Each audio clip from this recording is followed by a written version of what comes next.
This video is brought to you by Squarespace, the best place to build a beautiful website. What do you think you know about barrels? I'm the king of barrels, the barrel king. I was born inside one of these things, and ever since then I've devoted my life to the sacred art of the barrel, and today, let me impart some barrel knowledge on your ass.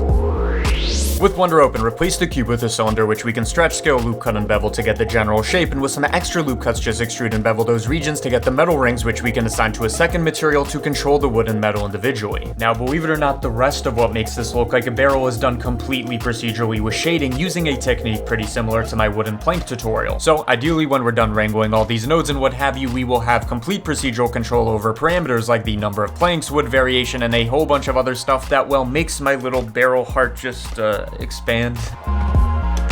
Start off by using a wave texture using UV coordinates to get the plank separation, and to get some variation going on as well, we can use white noise to generate a random value for each plank, which will be useful for darkening in a bit. To get the base wood texture, just use a distorted wave texture to get the initial pattern, and for some extra detail, we can distort the coordinates, again using a wave texture, and control the magnitude of that effect. Finally, putting it all together, just give this wood grain two wood-like colors, overlay the plank separators, use the random values to darken those planks, and you can also overlay some noise to simulate dirt on the barrel. And now some quick tricks to add a bit of photorealism. Use this mask again with a bump node to generate some quick normals, use the plank separators to drive the roughness, and yeah, that's a wood plank material. Let's move on to the metal rings. Now for this material, we can make a rough noise texture to drive the metalness, the inverse of the roughness, and the base color, where we can control the overall amount of accumulated rust. I think that's actually everything I have to say about barrels, so I hope you learned something. Now you can make your own little custom barrels and waste your time like I did for a couple days, and yeah, thanks for watching.